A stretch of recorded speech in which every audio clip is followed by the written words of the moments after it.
है ना। आप लोगों ने हमारे ऊपर विश्वास व्यक्त किया, हालांकि हम चाहते थे कि सब लोग अंदर जाएं, परंतु सब लोग अंदर नहीं जा पाते हैं। तो वहाँ पर क्या बात हुई उसको ब्रीफ करना, उसको संक्षेप में आपको बताना हमारी जिम्मेदारी है, ठीक है। तो हम बताना चाहते हैं कि वहाँ पर क्या बात हुई। वहाँ पर सबसे पहले लक्ष्मण सिंह, जो आप चाहे तो नाम नोट कर सकते हैं, लक्ष्मण सिंह जो PS टू CM है, जो CM के जो पर्सनल सेक्रेटरी है लक्ष्मण सिंह, उनसे हमारी बात हुई। हेलो, तो भैया सुन लो भैया, इधर मत देखो ना, एक बार ये सेट कर दो, बार बार सेट करो, डिस्टर्ब मत करो उसको ना। हो गया, सेट हो गया, अब छोड़ दो उसको ना, वैसे आवाज पहुंच जाएगी, ज़्यादा लोग नहीं रहते। तो PS टू CM जो है, चीफ मिनिस्टर के जो पर्सनल सेक्रेटरी है, जहाँ तक PS का मतलब जहाँ तक मैं समझ पा रहा हूँ, लक्ष्मण सिंह जी से बात हुई हमारी, हमने उनको पूरा मैटर बताया, पूरा मैटर समझाया।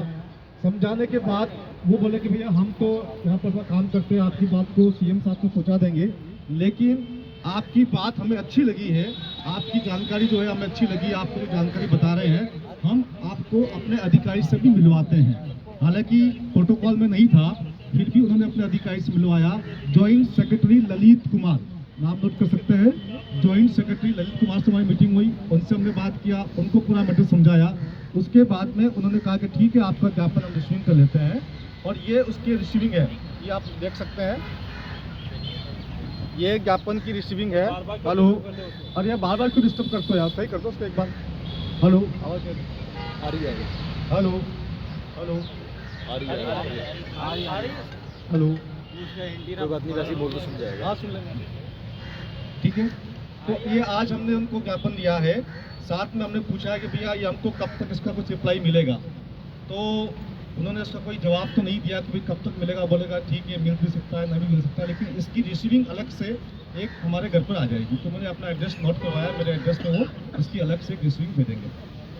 अब ये है कि ये तो आज एक शुरुआत है, आज का हमारा यहाँ पर आने का पर्पज़ क्या है।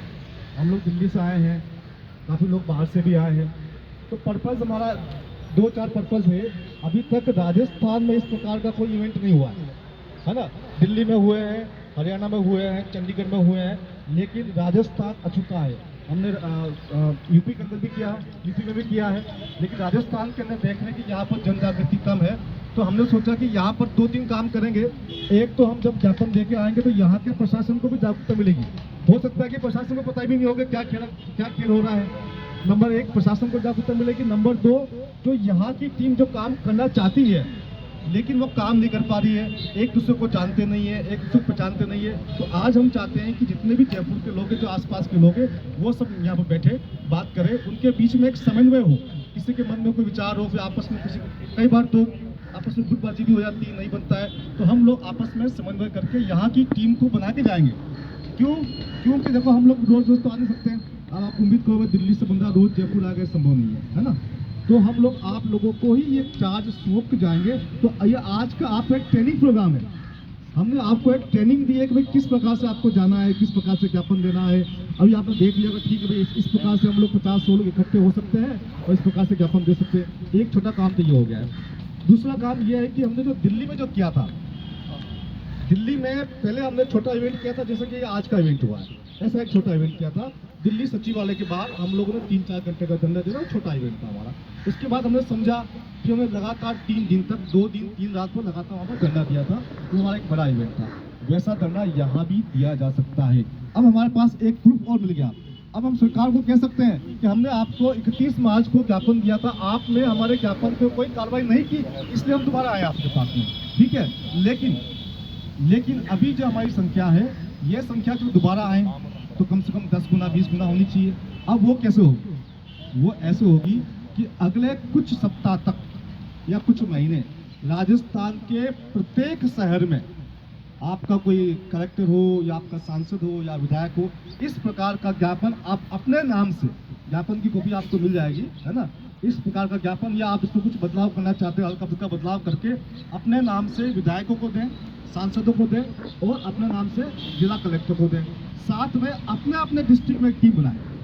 अगर एक डिस्ट्रिक्ट में टीम बन गई, एक डिस्ट्रिक्ट में 100 बंदे खड़े हो गए, तो अगले 2 महीने में, 1 महीने में हम यहाँ पर कम से कम 1000 बंदे खड़े कर सकते हैं। जब 1000 बंदे खड़े होंगे तो 1 दिन 2 दिन 3 दिन यहीं पर धरने बैठे रहेंगे कि भैया जब तक हमारी बात नहीं मानोगे, अभी तो रिक्वेस्ट है, ये तो रिक्वेस्ट है, लेकिन तब बोले कभी हमारी बात मानोगे तभी यहाँ से हम उठ के जाएंगे या कोई ठोस आश्वासन यहाँ से मिलेगा तब बात करेंगे। तो हमारा जो उद्देश्य है, अब हम लोगों ने दिल्ली में किया, दिल्ली में पहले हमने किया 20 जनवरी को किया, छोटा सा मूवमेंट था, फिर लगातार 3 दिन 17 फरवरी को बैठे, फिर हम लोगों ने 12 अप्रैल को किया, फिर उसके बाद में 12 मार्च को किया, फिर 23 मार्च को किया। तो ये लगातार राजस्थान में इस प्रकार की गतिविधि होनी चाहिए। आप लोग अलग अलग शहर से आए हुए राजस्थान से, तो आप लोगों को एक ट्रेनिंग मिल गई कि ठीक है भैया, लोग डरते हैं, अरे यार ज्ञापन देने जाएंगे पता नहीं क्या हो जाएगा, कोई हमको खा जाएगा। अब आपको समझ में आ गया कि भैया ऐसा कुछ नहीं होने वाला है, आप 5 लोग भी होंगे, 5 लोग पर्याप्त है, 5 लोग कम से कम मिल जाए। जिस दिन आपको अपने डिस्ट्रिक्ट में जाइए, अपने कलेक्टर को ज्ञापन दीजिए, एक बार मिलो, हाँ आपको हर हफ्ते में मिलना है। हम लोग तैयार बैठे हैं, हम चाहते हैं कि राजस्थान इसको लीड ले। राजस्थान क्षेत्रफल वाइज सबसे बड़ा राज्य है और जनसंख्या वाइज बहुत बड़ा राज्य है ना। उत्तर प्रदेश की बात मेरे ख्याल से या महाराष्ट्र की बात की है, उस पर आता है। राजस्थान छोटे मोटे राज्यों से कई गुना अधिक है। पंजाब हरियाणा ये तो 2-3 राज्य मिल जाएंगे तब भी राजस्थान भी बनता है। राजस्थान ऐसी धरती है जहाँ पर आन बान शान की बात होती है, लोग अपने आन बान शान के लिए अपनी सब कुछ कुर्बान कर देते हैं, है ना। ये तो महाराणा प्रताप की धरती है, तो यहाँ से बात उठेगी पूरे देश में जाएगी। चाहे यहाँ के लोग अगर एक बार उठ खड़े हुए ना तो राजस्थान के लोगों को हरा भी नहीं सकता। मुगल हम लोगों को नहीं हरा पाए, साउथ राजस्थान तक पहुँच नहीं पाए, अंग्रेजों को भी साउथ राजस्थान में बिल्कुल लास्ट में जाकर पहुँच पाए। तो यहाँ के लोग जो है, जो इस प्रकार से अपनी आज़ादी के पसंद के लोग हैं, यहीं से एक बहुत बड़े आंदोलन की शुरुआत हो सकती है। हम लोग फिर आएंगे, आप ऐसी बात नहीं है, हम फिर आएंगे, लेकिन तब तक मैं ये चाहता हूँ कि आप अपने अपने ज़िले में कार्रवाई करें और अपने अपने ज़िले में कार्रवाई करेंगे। मुझे बुलाएंगे आप तो मैं भी आऊँगा। मैं पिछले 12 साल से मैं दिल्ली में प्रैक्टिस कर रहा हूँ, उसके पहले मैं राजस्थान में प्रैक्टिस करता था। तो 12 साल से मैंने कभी भी अपना क्लिनिक बंद नहीं रखा, लेकिन अब मैंने फैसला किया कि सप्ताह में 1 दिन मेरा क्लिनिक बंद रहेगा। तो ये गुरुवार का दिन मैंने तय किया है। गुरुवार के दिन आप मुझे बुलाओगे, कभी भी आप बुलाओगे, मैं डेट नहीं बताऊंगा आप लोगों को, आप बोलोगे कि सर हमारे यहाँ पर इस गुरुवार को हम प्रोग्राम रखना चाहते हैं, तो एक साथ 1 प्रोग्राम 2 प्रोग्राम 3 प्रोग्राम भी कर सकते हैं। अगर जैसे मान लीजिए 2 डिस्ट्रिक्ट है, चित्तौड़ भीलवाड़ा पास है, मुश्किल से आपके 60 किलोमीटर का डिफरेंस है, हम चाहे तो एक दिन के अंदर 2 डिस्ट्रिक्ट भी कवर कर सकते हैं। तो डिस्ट्रिक्ट कलेक्टर को ज्ञापन दे सकते हैं। ये मत सोचिए कलेक्टर मिलेगा नहीं मिलेगा, कलेक्टर नहीं मिलेगा तो कोई अधिकारी मिलेगा। आज हम सीएम के पास में आए हैं, लोग बोलेंगे सीएम तो पता नहीं मिलेगा नहीं मिलेगा। अरे भाई सीएम नहीं मिलेगा तो सीएम का अधिकारी मिलेगा, कलेक्टर नहीं होगा तो कलेक्टर का अधिकारी मिलेगा, सांसद नहीं होगा तो सांसद के घर जो होता है वो सांसद का कार्यालय होता है। इसके साथ में जो दिल्ली हाई कोर्ट है, हाई कोर्ट के जज के पास भी आप जा सकते हैं, चीफ जस्टिस के पास। चीफ जस्टिस का घर कार्यालय भी होता है। आप किसी डॉक्यूमेंट को चीफ जस्टिस के घर पे जाकर भी रिसीविंग करा सकते हैं। मैंने सुप्रीम कोर्ट के चीफ जस्टिस के घर पे जाकर के एक डॉक्यूमेंट रिसीविंग करा के लाया था। हालांकि वो एक्शन हुआ नहीं हुआ वो अलग बात है, वो क्या एक्शन लेंगे अलग किस्सा है, लेकिन आपका संदेश जरूर पहुंचेगा। ये काम भी कर सकते हैं। इसके अलावा जो आपके जो डिस्ट्रिक्ट कोर्ट के जज, आप वहाँ भी जा सकते हैं, वहाँ भी आप इसको जानकारी दे सकते हैं। आप लोग कोशिश कीजिए, अगर आप लोग कोशिश करेंगे तो 1 महीने बाद 2 महीने बाद हम यहाँ पर कम से कम 1000 बंदे ला के आ सकते हैं। जब 1000 बंदे आएंगे, आज हो सकता है ये हमारा मैसेज पढ़े हंसे कुछ भी करें, इसके ऊपर कार्रवाई करें न करें, लेकिन जब हम कोशिश लगातार करेंगे तो इनको हमारे इसके ऊपर एक्शन भी लेना पड़ेगा। जब अगली बार आएंगे तो ये अभी तो ठीक है हम आए, ये हमारा फर्स्ट इवेंट था। फर्स्ट इवेंट में हम लोग जा रहे हैं। एक छोटी सी स्टोरी बताता हूँ आप लोगों को, है ना। एक गीदड़ का बच्चा था, उसने कभी जिंदगी में शेर को नहीं देखा, या शेर कैसा होता है ना। तो उसके माता पिता ने बताया भी देखो शेर ऐसा होता है, शेर बड़ा खूंखार होता है, ये खा जाएगा, है ना। तो क्या हुआ, अब वो बच्चा टहलते टहलते एक दिन शेर को देख लिया उसने। तो जैसी शेर दिखा वो पीछे मुड़ा और सरपट भागने लगा। भागता गया, पीछे मुड़ के देखा भी नहीं कितना दूर शेर है। बहुत दूर जाकर के जब थक गया, वहाँ जाकर उसने विश्राम किया, देखा भाई शेर तो पीछे नहीं आ रहा। तो ये उसका फर्स्ट इंसिडेंस था, पहली घटना थी, वो बहुत डर गया था। फिर क्या हुआ, कुछ सप्ताह बाद उसको दोबारा शेर दिखा। जब दोबारा दिखा तो उसकी दिल की धड़कन इतनी नहीं हुई, उसको डर तो लगा लेकिन पहले से कम लगा। फिर वो भागा, लेकिन भागते भागते पीछे देख रहा था, थोड़ा सा आगे गया और रुक गया कि ठीक है इतना बहुत दूर है। फिर तीसरी बार देखा, जितनी बार आप देखोगे उतनी बार आपका डर कम होगा। यहाँ लाने का पर्पज़ ये है कि हमारा डर, आपका डर हम लोग तो काम कर चुके हैं, हमारा डर तो निकल चुका है। आप लोग जो अब तक कहीं पर नहीं गए हैं, किसी जिला कार्यालय पर नहीं गए हैं या किसी कलेक्टर के पास नहीं गए हैं, आपका डर दूर करने के लिए कि देखो भैया यहाँ पर क्या होगा, आपने देख लिया, ठीक है भैया, आप जा सकते हैं, बात कर सकते हैं, जाएंगे गेट के ऊपर 2 पुलिस वाले मिलेंगे, है ना, यहाँ पर 2 है, कहीं पर 3 होंगे, कहीं पर 1 होंगे, कहीं पर 4 होंगे, कहीं पर 5 होंगे, वो आपको रोकेंगे, फिर बातचीत होगी, वो आपसे पूछेंगे, वो कहेंगे जी भैया 2 आदमी आ सकते हैं, 5 आ सकते हैं। ये नाटक सब जगह ऐसे चलेगा। ये आपको एक ट्रेनिंग पार्ट है, आपको समझाने के लिए कि भैया आप भी ऐसा कर सकते हैं। तो आप लोग इसको अब आगे बढ़ाएंगे। हम लोग रोज रोज तो यहाँ पर जयपुर नहीं आएंगे, जयपुर फिर आएंगे 1 महीने बाद, 2 महीने बाद, जब आप लोग तैयारी कर चुके होंगे, आप लोग बोलेंगे कि हम अब जयपुर में एक बड़ा इवेंट करना चाहते हैं, डॉक्टर साहब आप वहाँ से आइए। अगर आप लोग यहाँ पर 1000 लोगों की बात करते हैं तो 100-200 लोग हम दिल्ली से या जयपुर के बाहर से, राजस्थान के बाहर से 100-200 लोग हम रिक्वेस्ट करेंगे, हमारा रिक्वेस्ट से 100-200 लोग वो भी आ जाएंगे। तो एक बड़ा मूवमेंट हम खड़ा कर सकते हैं। बड़ा मूवमेंट दिल्ली में खड़ा हो चुका है, हरियाणा में बहुत सारे लोग कर ही रहे हैं, है ना, हमारे देवेंद्र भाई बहुत अच्छा काम कर रहे हैं, साहिल भाई भी कर ही रहे हैं, उनका दिल्ली दोनों काम कर रहे हैं, दिल्ली भी संभाल रहे हैं, हरियाणा भी संभाल रहे हैं ना, उनके पास डबल लोड है उनके पास। लेकिन राजस्थान की जिम्मेदारी आप लोगों को लेनी पड़ेगी। आप लोग इस पर एक्टिव हो जाइए। आप लोगों को एक्टिव करना हमारा आज का मुख्य उद्देश्य था। ज्ञापन हम लोगों ने दे दिया है, इसकी किसी को आपको फोटो कॉपी चाहिए, वो फोटो कॉपी से आपको ले सकते हैं, ठीक है। अब साहिल भाई कुछ बताएंगे आपको, है ना। तो आपको यहाँ पे ये समझने की ज़रूरत है कि ये जो प्रशासनिक बीमारी है, आज मैं जो आपको इसका नाम दे रहा हूँ, ये प्रशासनिक बीमारी, इसके पीछे कारण क्या है? ये वही लोग कर रहे हैं जो अपना शासन छोड़ना नहीं चाहते, उसके लिए नए से नए षड्यंत्र लेके आते हैं, नए से नए ऐसी चीज को लेके आते हैं जिसके माध्यम से आपके दिमाग को कंट्रोल किया जा सके, आपको लगातार भय की मुद्रा में रखा जा सके। क्योंकि इनको पता है जो व्यक्ति डरा हुआ होगा वो व्यक्ति कभी भी सही निर्णय नहीं ले सकता, वो कभी भी सही और गलत के अंदर डिफरेंशिएट नहीं कर पाएगा सही तरीके से। तो अभी आपने देखा कि यहाँ पे पुलिस वाले जो हमारे भाई थे उन्होंने हमारी मदद करी। अगर आपको काम लेना आता होगा तो वो आपके लिए काम करेंगे। अगर आप ये सोचेंगे कि नहीं वो सिस्टम के गुलाम हैं और वो सिस्टम के लिए ही काम करेंगे, तो ऐसा सोच के आप सामने वाले की ताकत बढ़ाएंगे, उस प्रशासन की ताकत बढ़ाएंगे। प्रशासन से मेरा मतलब है जो ये शैतानी प्रशासन चल रहा है, जो इस शैतानी बीमारी के नाम पे आप लोगों को लगातार गुलाम बनाने की कोशिश कर रहा है। तो आपको इनकी ताकत को अपनी ताकत बनाना है। जितने भी पुलिस वाले हैं, जितने भी मिलिट्री वाले हैं, CISF वाले हैं, इन लोगों से मिलिए, लगातार इनसे बात कीजिए, इनको बताइए भाई बच्चे सबको प्यारे होते हैं, बच्चे इनके भी हैं। इनको जब आप समझाओगे तो ये समझते हैं इन बातों को, और बेचारे वो कहते हैं कि आप हमारे हक की लड़ाई लड़ रहे हो, वो समझ रहे हैं इन बातों को। तो आपको अपने शत्रु की ताकत को अपनी ताकत बनाना होगा, क्योंकि वो ताकत आप ही की है। वो पब्लिक सर्वेंट हैं और पब्लिक आप हैं, वो आपकी ताकत है, बशर्ते आपको इस्तेमाल करने आती हो कि उस ताकत को हम कैसे इस्तेमाल करें।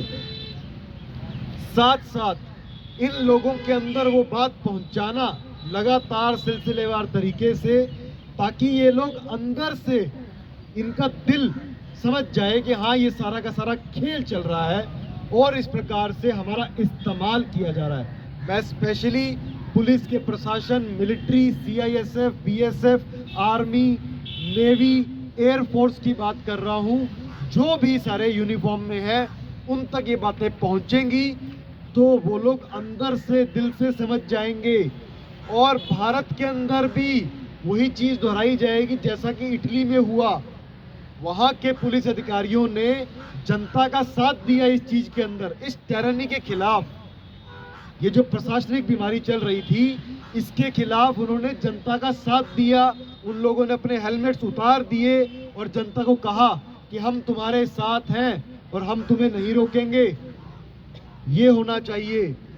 और उन्हीं अधिकारियों ने, उसी प्रकार के जो अधिकारी थे, उन लोगों ने ये भी होने दिया कि प्रशासन के अंदर जो ऊपर बैठे कुछ लोग बदमाशी कर रहे थे, तो फ्रांस में वहां के प्राइम मिनिस्टर के घर का घेराव किया किसानों ने, क्योंकि किसान और जवान जब जाग गया तो ये लोग कुछ नहीं कर पाएंगे।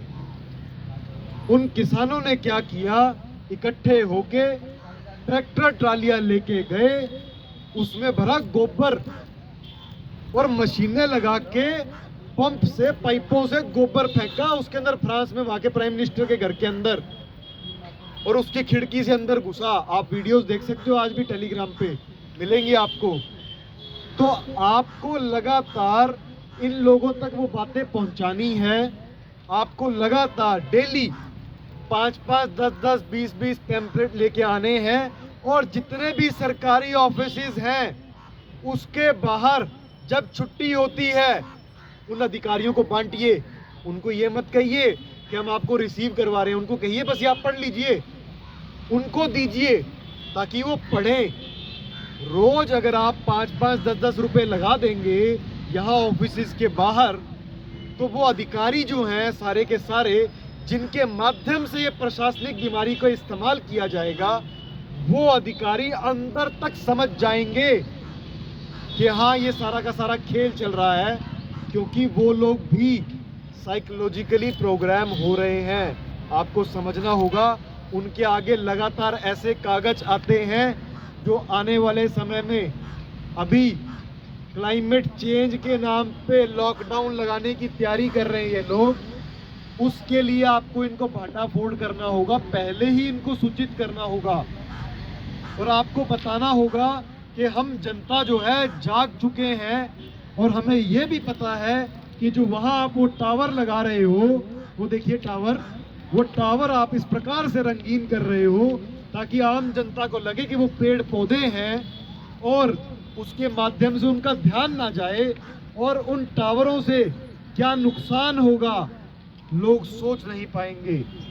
आपको उनको जागरूक करना होगा इस बात के लिए, ताकि जो प्रशासन के ऊपर बैठे हुए कुछ राक्षस हैं, उनकी ताकत ये प्रशासनिक अधिकारी हैं, ये जब अंदर तक समझ जाएंगे बातों को, तो वो लोग इस प्रकार से हमारे ऊपर डंडा शासन नहीं कर पाएंगे। उस प्रकार से जो आपके ऊपर तानाशाही लाने की कोशिश की जा रही है, वो तानाशाही नहीं ला पाएंगे। और आप लोगों को हमेशा ध्यान रखना होगा, इस मूवमेंट को कभी भी लीडर मूवमेंट नहीं बनाना। कोई भी एक व्यक्ति या कोई 2-4 व्यक्ति इसके अगर लीडर बन गए, तो याद रखना आपने उस मूवमेंट को खत्म कर दिया। आप उस मूवमेंट की चिता जला रहे हो। उस दिन आपको बहुत सारे नेता बनाने होंगे, बहुत सारे वक्ता बनाने होंगे, आपको बहुत सारे लोग ऐसे बनाने होंगे जो स्ट्रेटजीज बनाएंगे। आपको ये गेम खेलनी है किस प्रकार से, क्योंकि ये जो प्रशासनिक बीमारी है, ये एक प्रकार की मकड़ी के जाले की तरह है, और मकड़ी का जाला जो होता है उसके केंद्र में मकड़ी बैठी होती है, और वहां से वो सारा कंट्रोल होता है। तो उसको आप कंट्रोल करने के लिए आपको स्टार फिश का एग्जाम्पल बनना होगा। स्टार फिश जिसका कोई एक केंद्र नहीं होता, उसको अगर काट दिया जाता है तो उसके और केंद्र बन जाते हैं, और उसका कोई एक केंद्रीकरण नहीं होता। उस प्रकार से आपको लड़ाई लड़नी होगी ये, और लगातार इस प्रशासन को वो बातें पहुंचानी होगी। साथ साथ मैं आप सब लोगों से ये प्रतिज्ञा चाहता हूं कि आप सब लोग जिस भी डिस्ट्रिक्ट से आए हो, जिस भी गांव से आए हो, गांव को जगाना शुरू करो। गांव-गांव के अंदर मीटिंग्स लेनी शुरू करो, वहां तक बात जरूर पहुंचाओ। अगर गांव नहीं जागेगा तो भूल जाना कि क्रांति आ सकती है। अगर आप सोचते हैं कि सिर्फ शहरों से क्रांति आ जाएगी, तो ऐसा बिल्कुल भी संभव नहीं है। गांव-गांव में जाना शुरू करो, गांव के जितने भी जागरूक लोग हैं उनको इकट्ठा करो, वहाँ जाके मीटिंग्स करो। जैसे हम हरियाणा के अंदर जनता सरकार मोर्चा हमने गठित किया, जो कि कोई एक केंद्रीकरण वाली ऐसी कोई ऑर्गेनाइजेशन नहीं है। उसमें बहुत सारी संगठन जुड़े हुए हैं, कोई एक व्यक्ति उसका जो है प्रधान नहीं है, वो एक सोच है।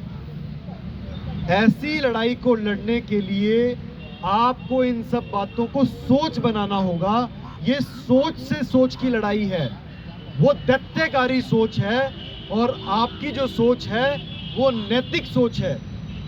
आपकी जो है सोच वो मानव, जो हमारे मानवीय अधिकार हैं उनको वैल्यू करती है। ऐसी सोच को बढ़ाना होगा और गांव-गांव तक इस बात को पहुंचाना होगा। तो क्या मैं आप सब लोगों से ये मान लूं कि आप सब लोग पहुंचाओगे ये सब बातें? भाई पहुंचाओगे? अगर यहाँ आवाज नहीं आई तो गांव-गांव में जाके आवाज कैसे आएगी? जोर से बोलो, हम एक हैं, वंदे इनकलाब जिंदाबाद। भाई इसी प्रकार से आपने अपनी आवाज बुलंद रखनी है और हर एक स्तर पे जाना है। हमारे धार्मिक जो लोग हैं, जो लोग धर्म संसद की बात करते हैं, जो लोग इन चीजों की बात करते हैं कि हम धर्म की रक्षा करते हैं, तो ये धर्म की लड़ाई है। धर्म जो होता है किसी एक रिलीजन से ऊपर होता है। उस धर्म की परिभाषा जो होती है उसके मूल में अगर आप जाओगे तो आपको समझ में आएगा कि ये धर्म की लड़ाई है। यहाँ पे गौ हत्या करके और उस अजन्मे बछड़े को बाहर निकाल के उसको मार के उसके सिरम का इस्तेमाल किया जा रहा है इन बूटियों के अंदर। तो वो बूटी हमारे धर्म की रक्षा कैसे हो रही है वहां पे? उन धर्म के ठेकेदारों को जगाओ, उनको कहो कि बोलो। अब नहीं बोलोगे तो कब बोलोगे? या सिर्फ चोला पहन रखा है? तो आप लोगों को हर एक लेवल पे जाके उन लोगों को जगाना है, उनसे सवाल जवाब करने हैं, उनको बताना है कि इस चीज को उठाओ। और आने वाले समय में ये जो क्लाइमेट चेंज के नाम पे ड्रामा शुरू होने वाला है उसकी तैयारी शुरू कर दी है। ये जो कागज है ये कंपटीशन का कागज है। इंडियन पोस्टल जो कंपनी है, इंडियन पोस्ट, जो इंडियन डाक है, भारतीय डाक, उसकी साइट के ऊपर ये कागज आया है। ये कंपटीशन रख रहे हैं, international letter writing competition for young people. इसमें ये लिखते हैं, write a letter to someone influential explaining why and how they should take action on the climate crisis. भाई तैयारी कर दी इन्होंने। बच्चों से जवाब मांग रहे हैं, कि बच्चों से कह रहे हैं लेटर्स लिखो कि आप जो लोग इन्फ्लुएंशियल हैं, जिनका समाज में कुछ दबदबा है, जानकारी है, कुछ हैसियत रखते हैं समाज के अंदर, उन लोगों को आप कैसे बताओगे कि क्लाइमेट क्राइसिस आएगा तो उसको कैसे डील करना है, और क्लाइमेट क्राइसिस के बारे में आप कैसे बताओगे? इस प्रकार की साइकोलॉजिकल प्रोग्रामिंग शुरू हो गई है। ये 4+1G, ये जो टावर लगा रहे हैं उसके माध्यम से आएगा। आपके शरीरों के अंदर उसकी गर्मी पैदा होगी और वो गर्मी के माध्यम से ये कहेंगे कि ग्लोबल वार्मिंग हो गई है, ये कहेंगे कार्बन डाइऑक्साइड बढ़ गई है, ये कहेंगे कि जानवर ज्यादा हो गए हैं। इस प्रकार से हमारी गौ हत्या भी करेंगे ये लोग, और फिर कहेंगे हमारे को उस वातावरण के नाम पे ताड़ाबंदी करनी होगी, और फिर से आपके सारे अधिकार छीन लिए जाएंगे। तो आपको इनको समय आने पे ये भी बताना होगा कि आप पर्सन नहीं हो, आप जीवित मनुष्य हो, और जीवित मनुष्य जो होता है वो अपने क्लेम्स करता है। वो सिर्फ राइट नहीं बताता, वो अपने क्लेम्स टेंडर करता है। और क्लेम तब तक क्लेम होता है जब तक कि उसका काउंटर क्लेम आके सामने वाला कोई जीवित व्यक्ति उसको काउंटर नहीं कर देता, तब तक उस जीवित व्यक्ति के क्लेम जो होते हैं सर्वोपरि होते हैं। और वो जीवित व्यक्ति जो होता है किसी कंपनी, किसी कॉरपोरेशन से ऊपर होता है। जो आपका नाम लीगल एम्बॉडीमेंट वाला नाम है उससे ऊपर होता है। उस बारे में हम आपको लगातार जागरूक करेंगे, लेकिन बहुत गहराई वाली बातें हैं। इन लोगों ने लगातार आपकी भाषा के माध्यम से खत्म किया आपको, और जो भाषा होती है वो किसी भी संस्कृति का मूल होती है। इसीलिए इन लोगों ने आपकी भाषा से आपको दूर किया। जो आपकी देव भाषा थी संस्कृत, उससे आपको दूर किया। और ये काले और सफेद अक्षर जो अंग्रेजी आपको कहा गया, इसके अंदर कहाँ लैटिन शब्द इस्तेमाल किए गए, कहाँ दूसरे शब्द इस्तेमाल किए गए, इनको किस प्रकार से आपके ऊपर कंट्रोल करने के लिए यूज किया गया, वो आपको शिक्षा नहीं दी। शिक्षा, एजुकेशन नहीं। तो आपको गहराई से समझना होगा इन शब्दों के मतलब, और लगातार जागरूक करना होगा लोगों के, अपने आसपास वालों को, और गांव में जरूर जाना होगा। जाइए और इस आवाज को बुलंद कीजिए। इसी बात के साथ मैं अपनी वाणी को विराम दूंगा और 1-2 मिनट। 2-3 बातें हैं जो हम हर रोज देखते भी हैं, सुनते भी हैं, महसूस भी करते हैं, लेकिन अमल नहीं कर रहे, उन पे अमल नहीं कर रहे। अंग्रेजों ने हमारे ऊपर शासन किया, हम लोगों को गुलाम बनाया। कितने लोग थे वो, कितने लोग थे अंग्रेज, और हमारी संख्या कितनी थी, कितनी थी हमारी संख्या। इतनी संख्या हमारी ज्यादा होने के बावजूद हम लोग गुलाम बने। क्यों? क्योंकि हमारे अंदर एक चीज नहीं थी, एकता और आवाज उठाने की शक्ति। एकता और आवाज उठाने की शक्ति नहीं थी। आज कितने लोग हैं जो हमें दबाना चाहते हैं? आज भी वही चंद लोग हैं, और हम लोग कितने हैं जिनके ऊपर वो शासन करना चाहते हैं? कितने लोग हैं?